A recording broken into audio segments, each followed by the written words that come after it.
A woman is by her husband's side, and he has been slipping in and out of a coma for the last couple of weeks. But she's been by his bedside every single day. And one day he came to and he motioned to her to come closer.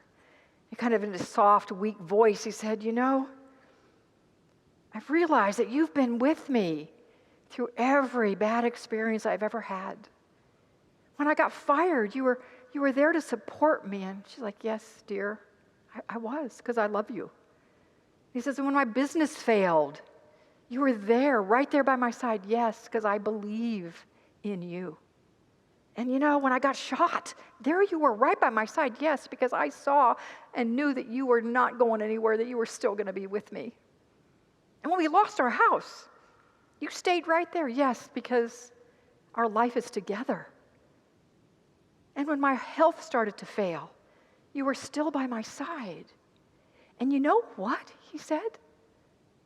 "What, dear?" she gently asked, her eyes welling with tears, her heart filled with warmth and love. And he said, "I'm starting to think that you're very bad luck." Where's my drummer? Boom, ba-da-ding, bong, boom. Okay, that was a very bad joke, but thank you for laughing and sort of applauding.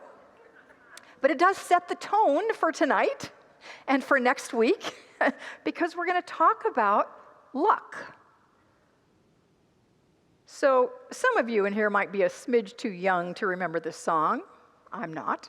It was 1985, and Tina Turner came out with a song that became a classic rock and roll hit called "What's Love Got to Do with It," right? You probably have all heard that song, even if you didn't hear it originally, right? What's love got to do with it? And spiritually, we might answer, what one-word answer might we give to that question? What's love got to do with it? Everything. Thank you. Oh my gosh, it's just like I told you to say that. You said it right off. Yeah, I do owe you. So tonight we're going to talk about, we're going to change that question with one word, and we're going to ask, what's luck got to do with it?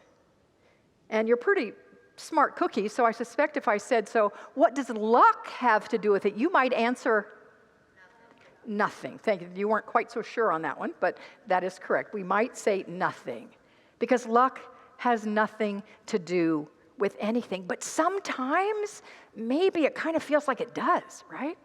I mean, either bad luck or good luck might just kind of feel like it happens. And certainly in our world, a lot of people believe in luck, because there's like a million sayings. I won't go all through the million sayings there are. I'm just going to give you a few, though, of phrases that we have that involve luck. For example, the luck of the draw, which happens to be tonight's title. Or Lucky Charm, which is not just a cereal, but the title of next week's talk. This is my lucky day, yay, or man, this just wasn't my lucky day. He got a lucky break, thank my lucky stars. If it weren't for bad luck, I wouldn't have any luck at all. Well, as luck would have it, well, what rotten luck? Well, that was beginner's luck. Lucky at cards, unlucky in love. I don't exactly know what that one means, but that is a phrase. Don't push your luck, better luck next time, down on your luck, count yourself lucky, lucky streak, some people have all the luck, no such luck, tough luck, you're in luck, a stroke of luck. That's a few of the luck phrases that exist. I'm sure there's more. My brain has pondered whether or not there might have been any research done on luck, and whether there are certain ways that we might be able to be so that we luck out, oh, there's another one, more often.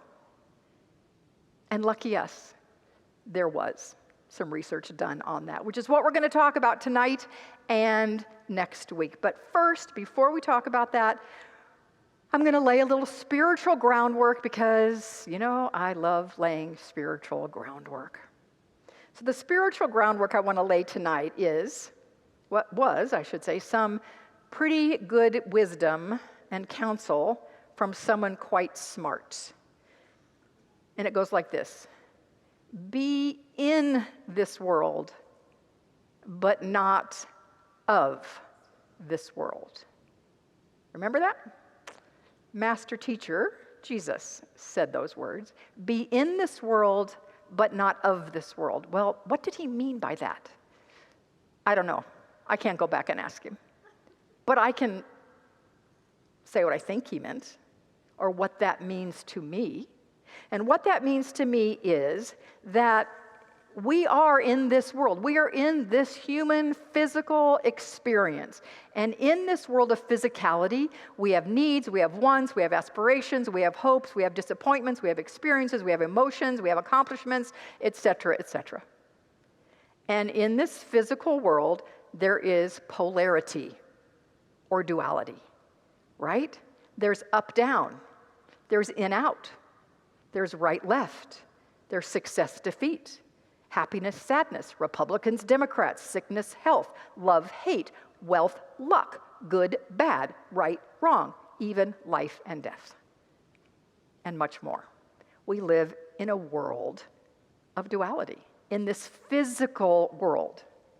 And so to me, being in this world says, I acknowledge that, I recognize that, I see that, I know that, and I'm not going to spiritually bypass it. I've used that term in here before, but for those of you who don't know what that means, it's like, okay, this stuff might suck. Right now, that's a spiritual term, by the way, suck. Sucketh. Actually, this might sucketh right now. Whatever this is in my world might sucketh, but it's all good because it's all God.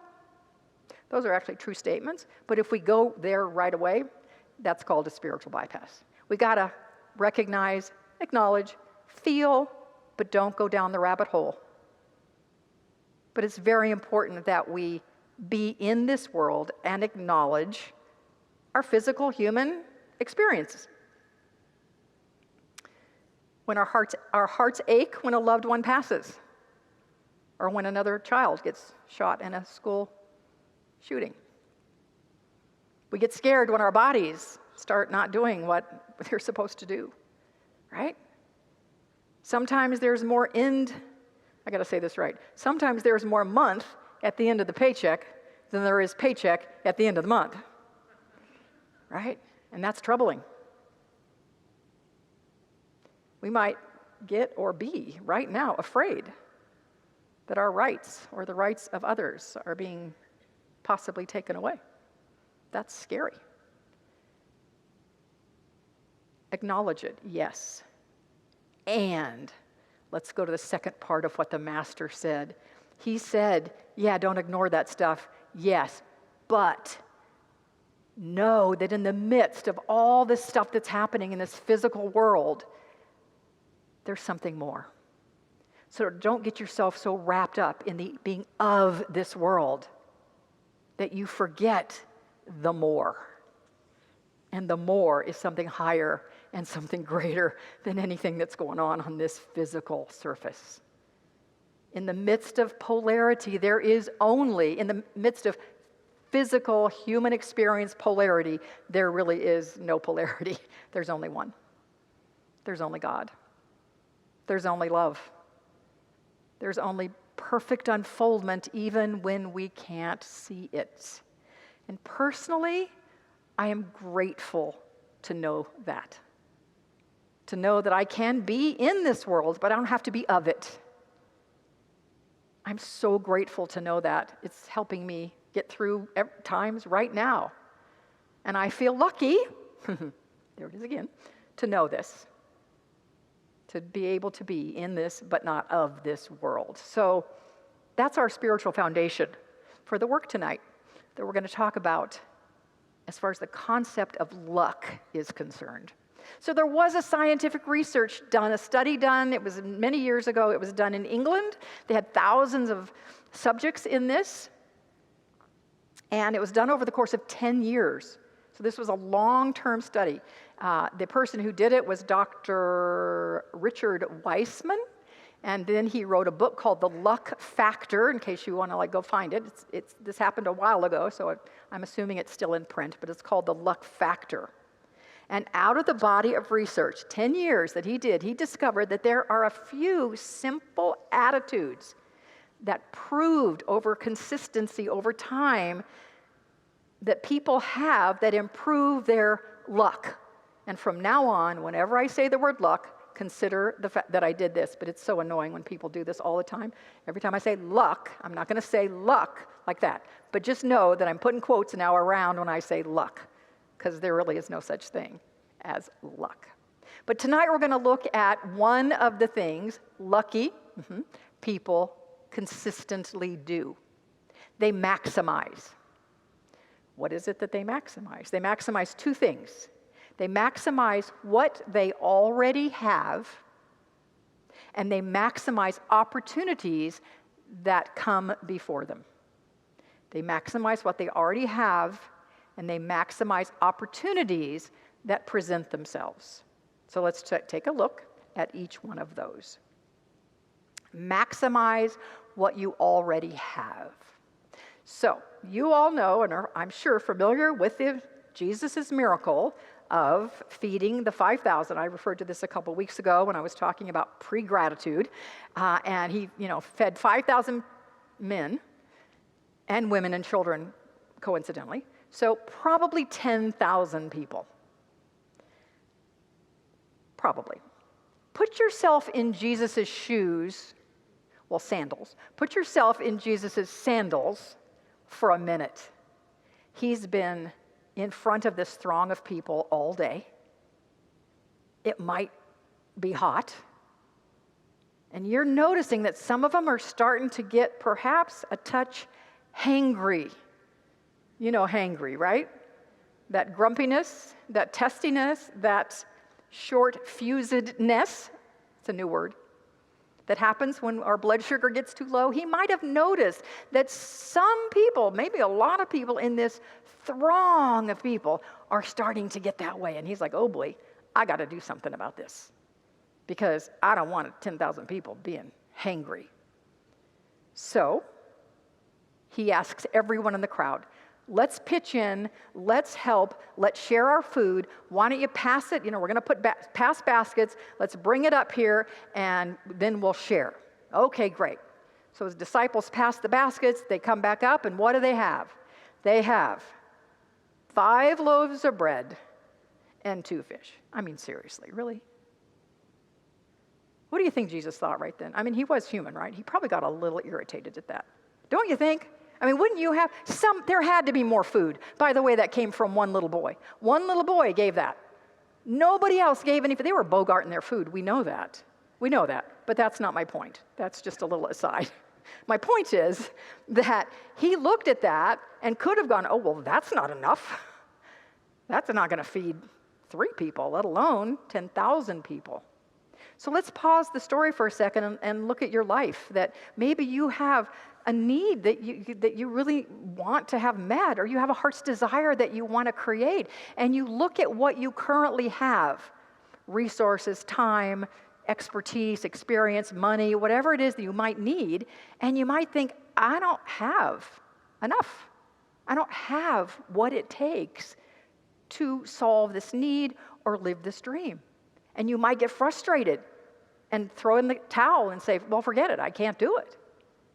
Lucky people have a different attitude. Consistently show they have a different attitude. Lucky people see whatever they have, no matter how little it might be, as something to start with. Oh, I like that. Something to start with, a place to begin and build on. And that's exactly what Jesus did, right? He took that little meager amount of food, was grateful for it, blessed it, and it multiplied enough to feed all those people. So this is how we maximize what we already have. 3 things to do. It's not rocket science, but listen up because it's important. Acknowledge, perhaps take inventory of what you already have. And my friends, you always have more than you think. You have more than you think. You have more resources than you think. So take the blinders off of what you think you have and spend it out a little bit. So acknowledge and take inventory. Step number 1. Step number 2, be grateful for what you have already. And then make the best possible use you can of it. we know spiritually, one of our fundamental teachings here is that what we acknowledge and are grateful for, we attract more of it, right? When we up-level our vibration by seeing what we already have and being grateful for it, then we vibratorily attract more. I love this scripture in Matthew 25, verse 29 says, "For to him who has, it shall be given, and it shall increase to him." So if you focus your attention on maximizing what you already have, your vibration attracts more. Lucky people maximize what they already have by doing those three things: recognizing, acknowledging what it is, being grateful for it, and then working with it to the best of their ability. And then they bring into the mix the second maximization idea, and that is to maximize any opportunity that comes your way. I love that they did an experiment specifically for this. They probably did more than one, but this one particularly I love. And so it involved two people who were in the program already, right? They were in the project. It was called the Luck Project, and they were already in the project. It was Brenda and Martin. And they had both taken all these tests and had already been determined by the researchers that Brenda saw herself as very unlucky, and in fact had unlucky experiences.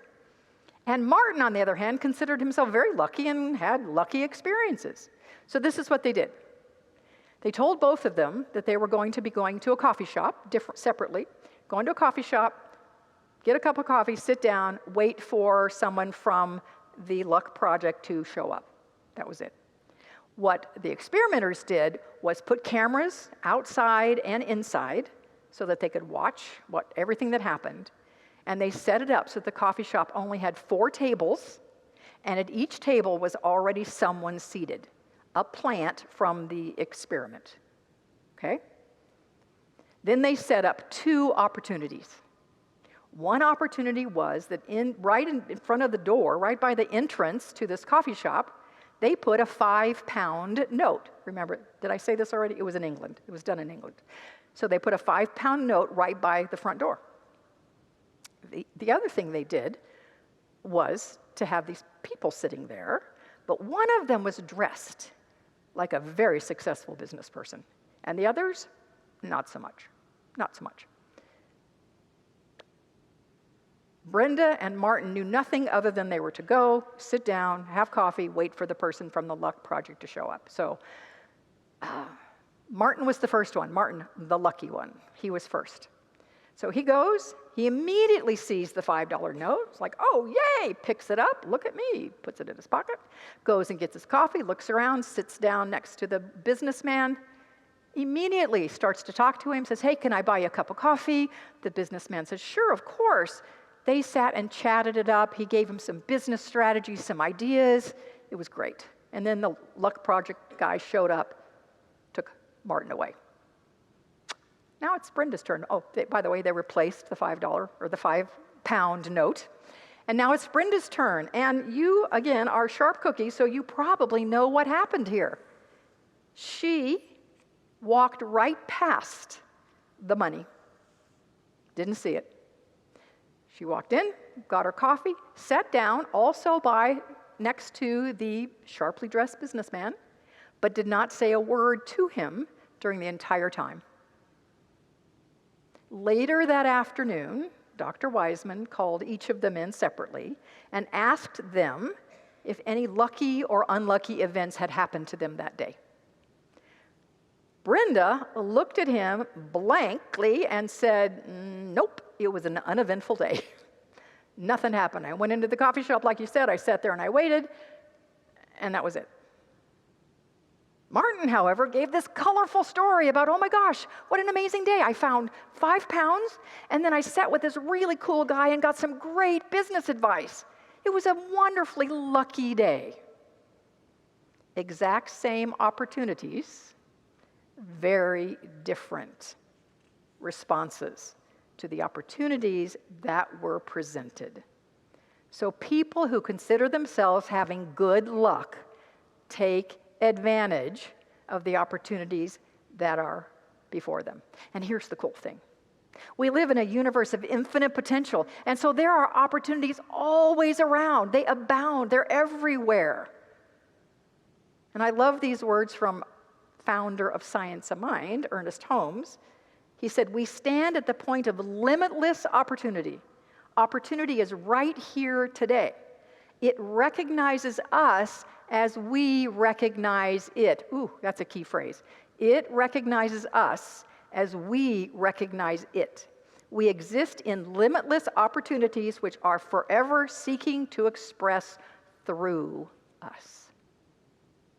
And then I love this quote from The Luck Factor. Lucky people are often convinced, because they don't know these spiritual principles, by the way, they're convinced that their opportunities are the result of pure chance. They just happen to open the newspaper at the right page. They just happen to come across the right page on the internet, walk down the street at the right time, or go to a party and meet the right person. But my work revealed that these seemingly chance opportunities are the result of lucky people's psychological makeup. The way they think and behave makes them far more likely than others to, and I'm underscoring this next word, big bold letters, create, notice, and act on chance opportunities in their lives. Did you hear that first word in the line? Create opportunities. I discovered that being in the right place at the right time is actually all about being in the right state of mind. That could be something a Unity minister might say, wouldn't it be? Right? Right? So there you have it. Lucky people maximize what they already have and maximize the opportunities that are put before them.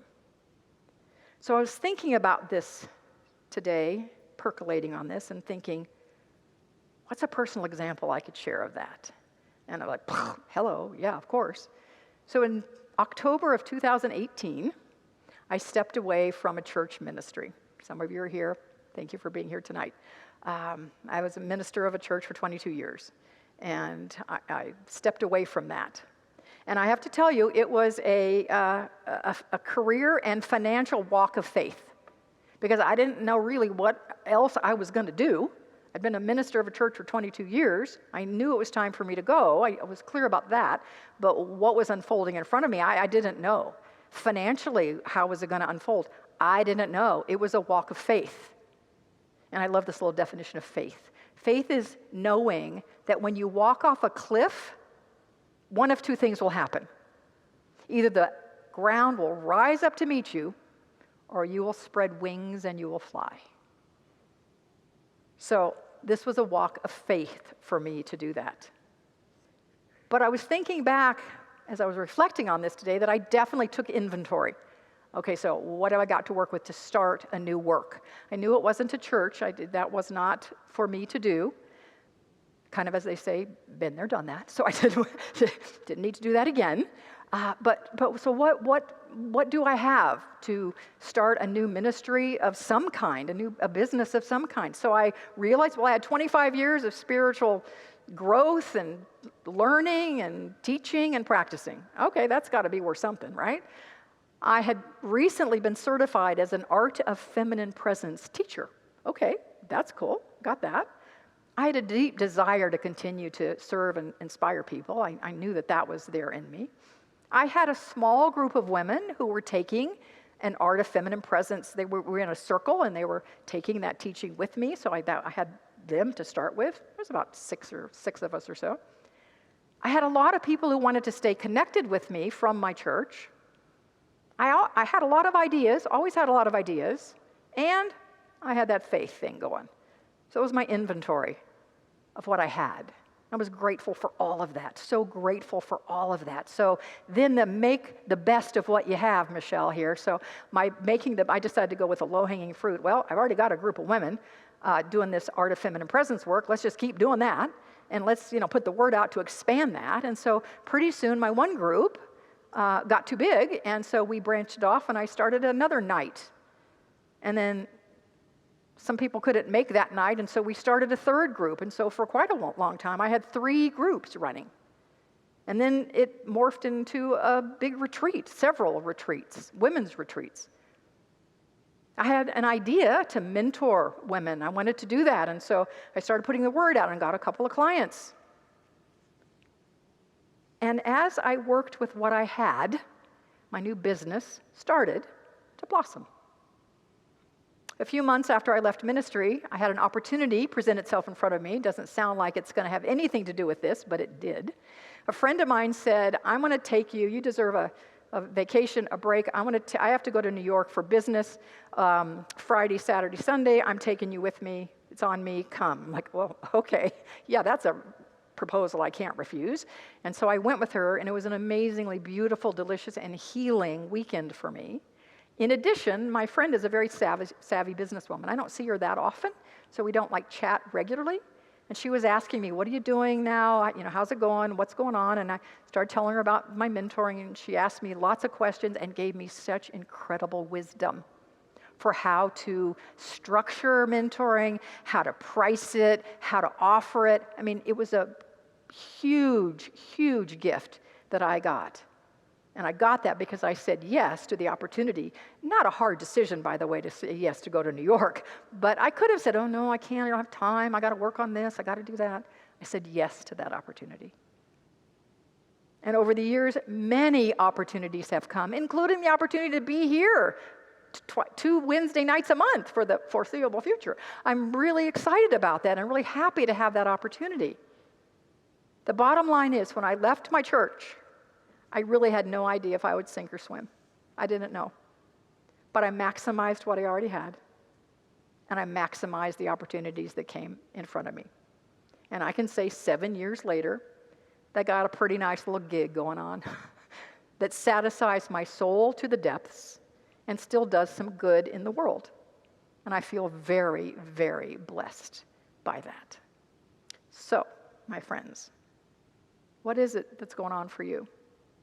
If it's more financial resources that you're looking for, needing, desiring, well, acknowledge, be grateful for, and use wisely what you have, and look for opportunities to create more. If it's greater physical health and vitality that you're looking for, acknowledge, nurture, and be grateful for what health you do have, and look for opportunities to enhance and increase your vitality and well-being. If it's a new home, love and bless and give lots of TLC to that home that you've got already, even if it's in the basement of a friend's house. And be open to opportunities that present themselves to you. So you have an assignment this week. Are you ready for it? Good. 3 of you are ready for that. All right, perfect. I will be asking next week who took this assignment. So here's your assignment. If there's anything going on in your life where you're like, yeah, I'm kind of feeling in this world about it, not of this world, sort of in the stuff, I'm in the minutia, I'm in the fear, or I'm in the whatever it might be, I'm seeing some head shake. Yeah, I got something. So what I want you to do is I want you to look at that and think right now, what do I already have here?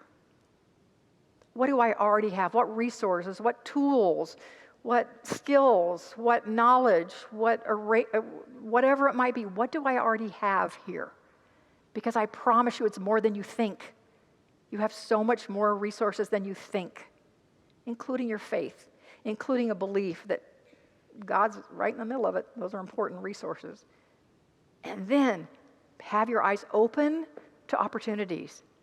And here's where the rubber meets the road. Act on one. Act on one. And you just might find that you are pretty darn lucky. And so it is.